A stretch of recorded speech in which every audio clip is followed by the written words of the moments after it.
امام غزالی رحمۃ اللہ علیہ ایک بہت بڑے بزرگ گزرے ہیں جنہوں نے کئی کتابیں لکھی ہیں۔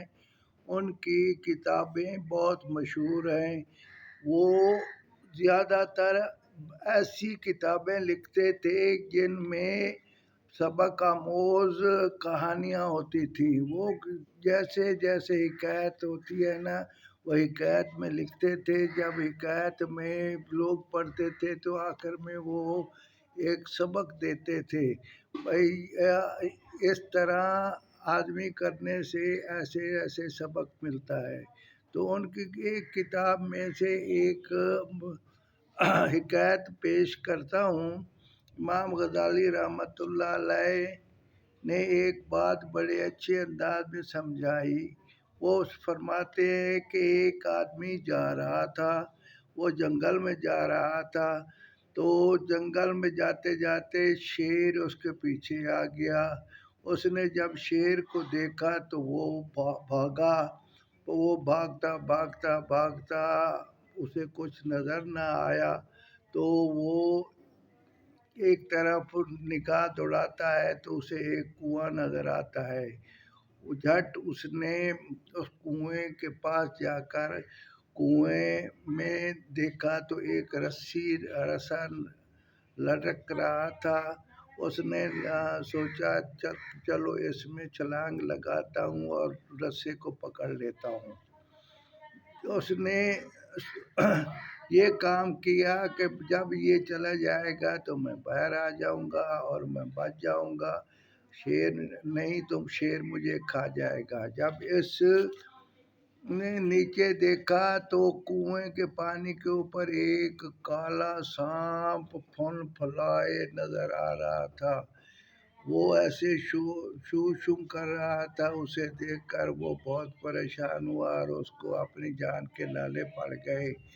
کنویں کے ساتھ لٹکنے میں اسے اب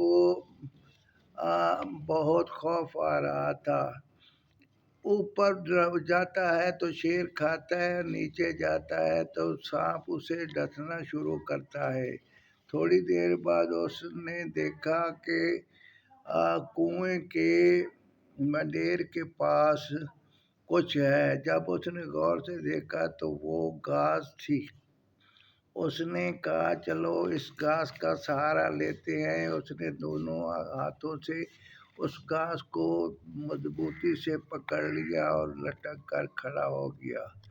جب لٹک کر کھڑا ہو گیا اور اسے پریشانی میں کافی دیر ہو گئی تو اس نے دیکھا کہ اس گھاس کے ساتھ شہد کی مکھیوں کا ایک چھتا لٹک رہا ہے، جو مکھیاں نہیں ہیں اور چھتا مکمل طور پر شہد سے بھرا ہوا ہے۔ اس نے سوچا ذرا دیکھوں تو صحیح شہد کیسا ہے۔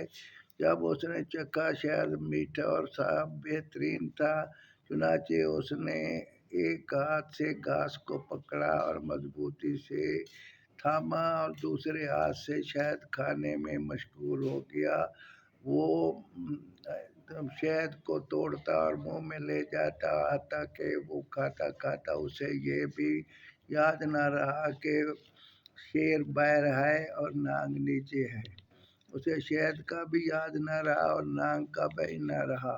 اتنے میں کیا دیکھتا ہے کہ دو چوہے آ گئے ہیں۔ وہ جو رسا تھا تو اس میں دو رنگ کی رسیاں تھیں، ایک رنگ کی کالی تھی، ایک رنگ کی سفید تھی۔ ایک چوہا کالا تھا اور ایک چوہا سفید تھا۔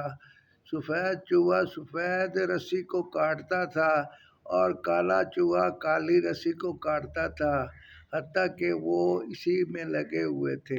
اب اسے اپنی جان کے لالے اور پڑ گئے، بھائی کیسے یہ انجام ہوگا۔ وہ بزرگ جو امام غزالی رحمۃ اللہ علیہ ہیں وہ کہتے ہیں دوست تیری مثال اس انسان جیسی ہے، ملک الموت شیر کی مانند تیرے پیچھے لگا ہوا ہے۔ وہ تمہیں ہر وقت یاد میں رکھتا ہے۔ قبر کا عذاب اس کا سانپ کی صورت میں تیرے انتظار میں ہے جب آدمی قبر میں جائے گا تو اس کے اعمال کا حساب ہوگا. ابھی لوگ اسے دفنا کر پیچھے ہٹیں گے تو فرشتے آ جائیں گے اور ان سے سوال جواب شروع ہو جائے گا. تو وہ جب سوال و جواب شروع ہو جائے گا تو وہ جو آدمی ہے وہ اپنی جو اس کے پاس نیکیاں ہوں گی، اگر نیک ہے تو وہ نیک جواب دے گا، اور اگر وہ برا ہے تو برے جواب اسے جواب نہیں آئے گا. جب وہ سوال پوچھا جائے گا من ربوں کا، من نبیوں کا، من دینوں کا، تو اگر اس نے صحیح جواب دے دیے تو ٹھیک ہے، نہیں تو یہ چوہے کی مانند ہے. چوہے کاٹ رہے ہیں اور شہد کا چھٹا دنیا کی لذتیں ہیں جن سے لطف اندوز ہونے میں وہ لگا ہوا ہے. تجھے کچھ ملا ہے یا نہیں، تیرا انجام کیا ہوگا.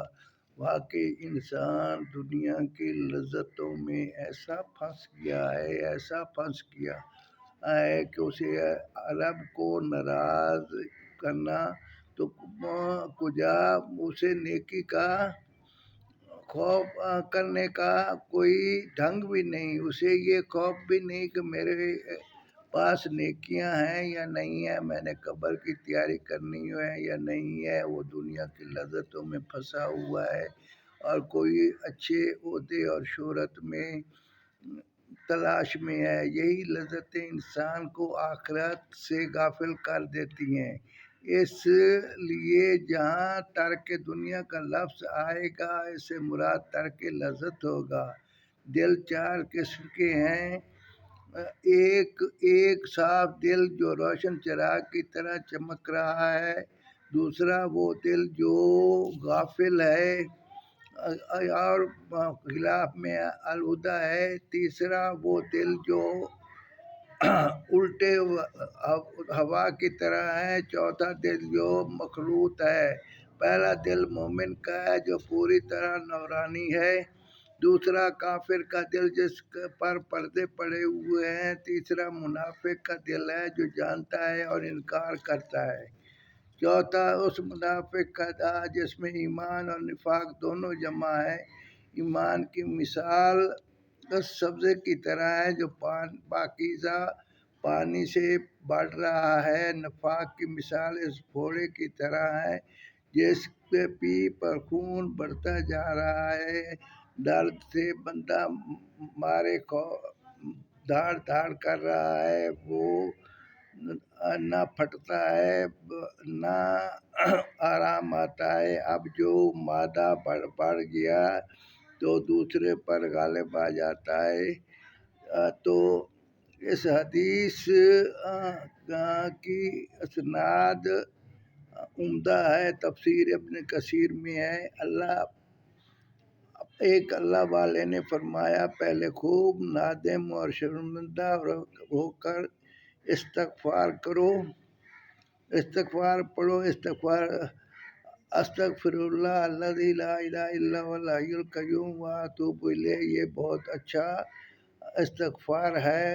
جب پڑھتا ہے آدمی تو دل کا میل اترتا ہے اور دل دھل جاتا ہے. پھر محبت اور عقیدت سے درود شریف پڑھتا ہے تاکہ محمد رسول اللہ صلی اللہ علیہ وسلم کے جسم کے انگ انگ میں سما جائے. اور درود شریف پڑھنے پر کئی چیزیں حرکت میں آتی ہیں. جب آدمی درود شریف پڑھتا ہے تو 10 نیکیاں ملتی ہیں. وہ دائیں طرف والا فرشتہ 10 نیکیاں لکھتا ہے اور بائیں طرف والا فرشتہ 10 برائیاں مٹاتا ہے اور اللہ پاک 10 درجے اس کے بلند کرتا ہے. ایک صحابی نے پوچھا یا رسول اللہ صلی اللہ علیہ وسلم ایک درجہ کتنا کا ہے؟ تو انہوں نے کہا کہ ایک درجے کی مسافت 100 سال آدمی چلتا رہے تو وہ 100 سال کے بعد ایک درجے کی مسافت ہے اور 10 درجے بلند ہوتے ہیں. آپ سوچیں کہ 10 درجوں کے کتنے مسافت ہوگی۔